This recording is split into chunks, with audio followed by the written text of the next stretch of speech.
Comment ils vont? Le mot Grand Prix, il est français, non? C'est bien ce que je me disais. La France a des circuits magnifiques, une culture sport auto fascinante et des pilotes incroyables. D'Esteban Ocon à Alain Prost, ils ont marqué l'histoire à travers les époques et vous l'avez compris, dans cette vidéo, on se fait le top 10 des pilotes français de l'histoire de la F1. Allez, on en parle.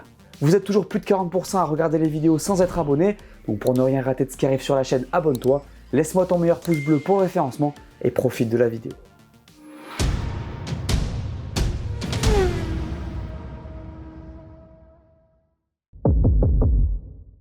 En 10e position de ce classement, à égalité, nos deux pilotes français du moment, Esteban Ocon et Pierre Gasly.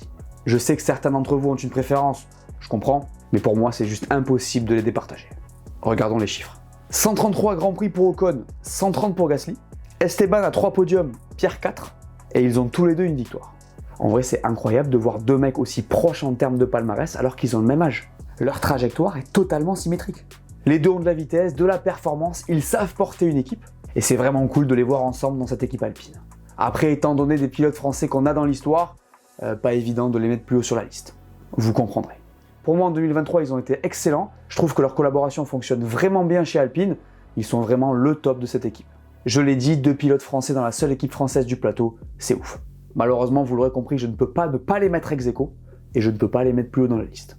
Dites-moi ce que vous en pensez en commentaire.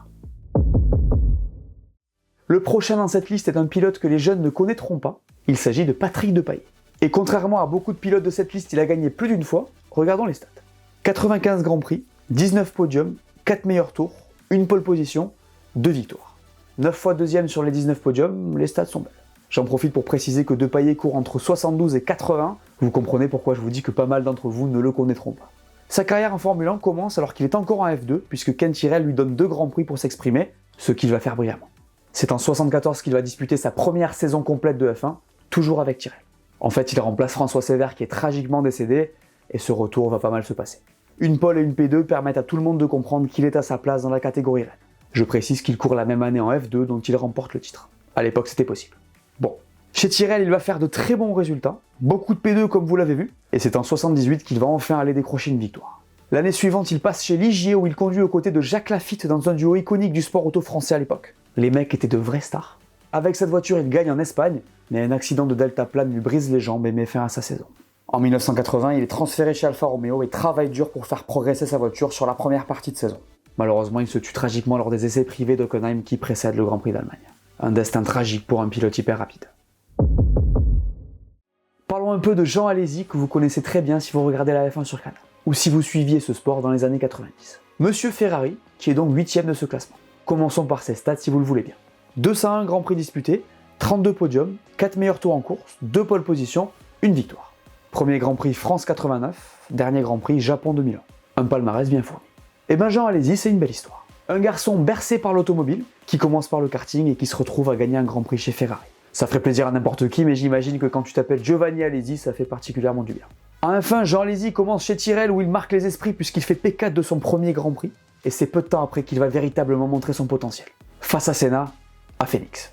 En fait, aux États-Unis, il mène la course pendant 34 tours avant de livrer une bataille dantesque contre le Brésilien, ce qui va le révéler. On se refera l'histoire complète dans une vidéo ou dans un live, mais après ça, il signe un pré-contrat chez Williams avant d'opter pour la Scuderia.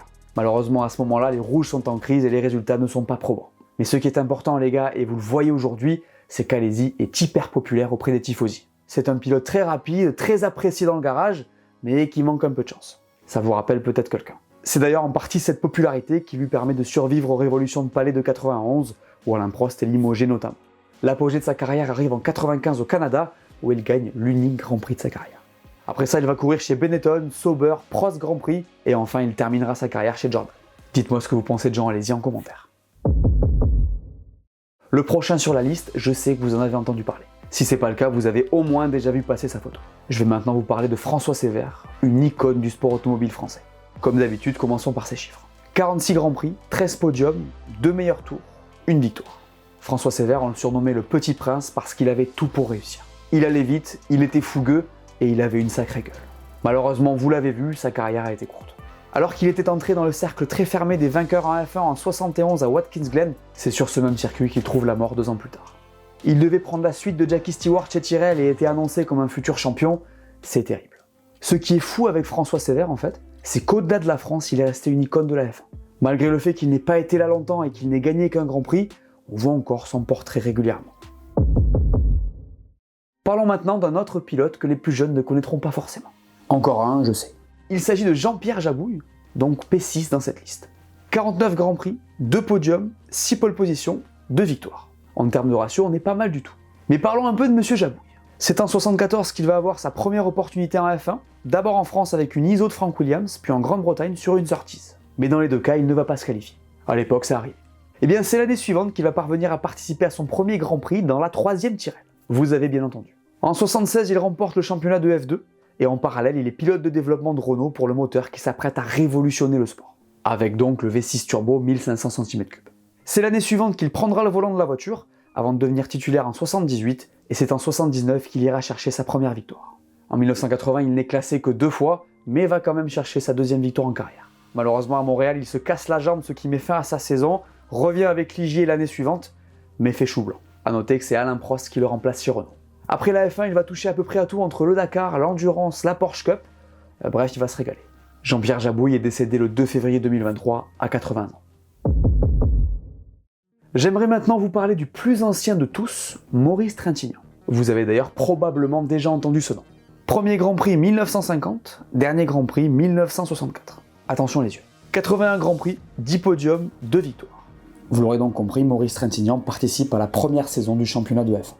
Alors il ne fait que 2 courses en 1950 et 3 en 51 sur sa Gordini, mais bon, il y avait moins de courses à l'époque, je le précise. 7 ou 8 en fonction des années. Là on parle d'un temps vraiment lointain où les mecs n'avaient même pas d'arceau de sécurité. Je vous laisse imaginer. Alors faut savoir qu'à l'époque, il y a des courses de championnat et des courses hors championnat. Vous comprendrez donc pourquoi sa première victoire n'arrive qu'en 1954 à Monaco sur une Ferrari. Il avait gagné plusieurs grands prix non officiels avec Gordini et la Scuderia. Vous l'aurez donc compris, en fait, Maurice Trintignant est le premier Français à inscrire son nom au palmarès du championnat du monde. Ni plus ni moins.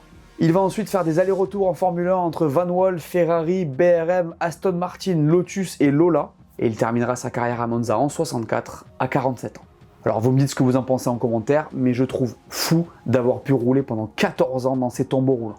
Honnêtement, voir Maurice Trintignant s'éteindre en 2005 à 87 ans après avoir eu ce genre de vie dans les années 50, je trouve ça fou. Je le répète, je ferai probablement une vidéo sur lui plus tard également.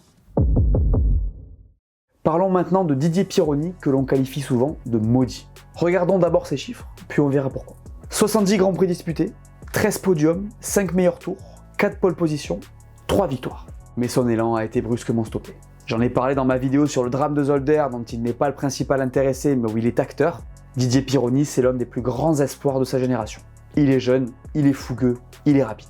En 1978, il s'illustre en gagnant les 24 heures du Mans, puis c'est en 80 chez Ligier qu'il va aller chercher sa première victoire en Formule 1. C'est à ce moment-là qu'Enzo Ferrari lui propose de rejoindre l'équipe. En 1982, il a la machine pour gagner, mais cette saison va être terrible.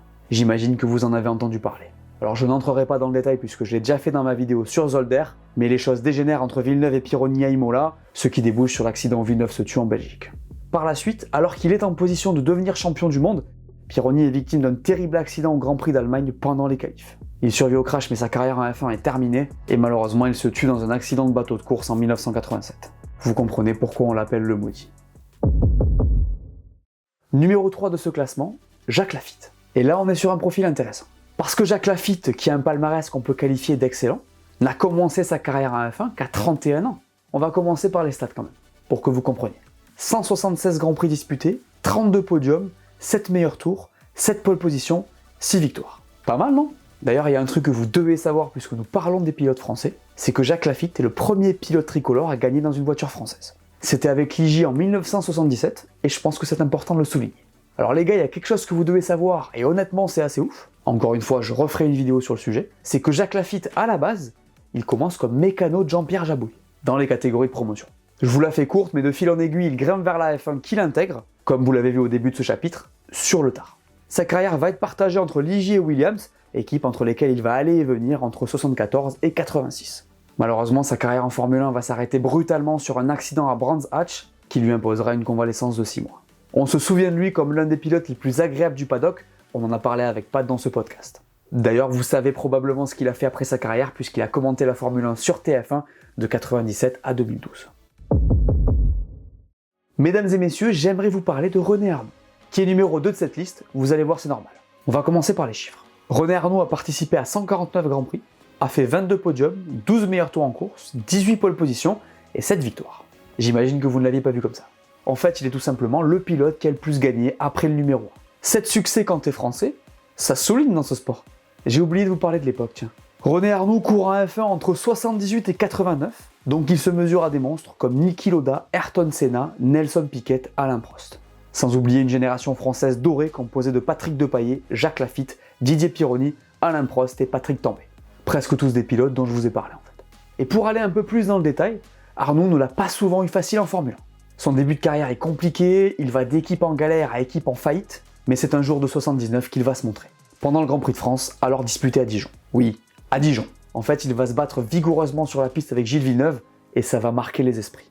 Il va ensuite se montrer extrêmement rapide, notamment sur un tour. On dénote ses 18 pole positions. Malheureusement, l'arrivée d'Alain Prost dans l'équipe va mal se passer, avec en point d'orgue ce fameux doublé du Grand Prix de France 82, où Arnoux ne respecte pas les consignes d'équipe. Suite à ce conflit, il rejoint la Scuderia Ferrari en 1983, avec laquelle il jouera un titre mondial qu'il perdra en fin de saison, malheureusement. En 85, Ferrari le limoge suite à un accident de ski à l'intersaison. Il fait un retour avec Ligier en 86 où il reste 3 ans, mais il subira les déboires de l'équipe française. Je vous parlerai de la rivalité avec Prost dans une prochaine vidéo. Voilà, P2, René Arnoux. À la première place de ce classement, vous ne serez pas étonné, c'est le GOAT de l'Hexagone, Alain Prost. Là, on est dans la cour des grands les gars, vous n'êtes pas prêts pour les chiffres. C'est parti. 106 podiums, 41 meilleurs tours, 33 pole positions, 51 victoires, 4 titres de champion du monde. On parle d'une légende vivante. Un monstre sacré, parce qu'il n'y a pas que les titres, il y a aussi les adversaires. Ne vous y trompez pas, face à lui se sont dressés les plus grands pilotes de l'histoire de la F1. Nelson Piquet, Nigel Mansell, Ayrton Senna, et il les a tous battus, et certains à voiture égale. Honnêtement, ce que Prost a fait dans sa carrière en termes de chiffres face aux adversaires qu'il a eus, je suis pas sûr qu'on ait vu quelqu'un faire aussi bien depuis. Alors les époques sont différentes, je suis d'accord, mais quand tu vois les noms, t'as peur. Il a gagné avec Renault, avec McLaren, avec Ferrari et avec Williams, et pas qu'un peu. Sa carrière est tout bonnement incroyable. Ce que j'aime par-dessus tout avec Prost en fait, et vous allez me dire que j'enfonce des portes ouvertes, c'est sa science de la course, sa gestion des saisons. Il prenait des points quand il le devait, s'il devait assurer, il le faisait, c'était un vrai maître en la matière. D'où le surnom que vous connaissez, le professeur. Bref, il est le pilote français le plus emblématique de l'histoire, et bien évidemment, il est le premier dans ce classement. Dites-moi ce que vous pensez de la carrière d'Alain Prost en commentaire. Voilà, merci à tous de m'avoir écouté, j'espère que cette vidéo vous a plu, laissez-moi un pouce bleu et faites-moi votre top 10 en commentaire. N'oubliez pas d'aller voir mes dernières vidéos que vous n'auriez pas vues, dites-moi tout, et on s'abonne. Allez, ciao!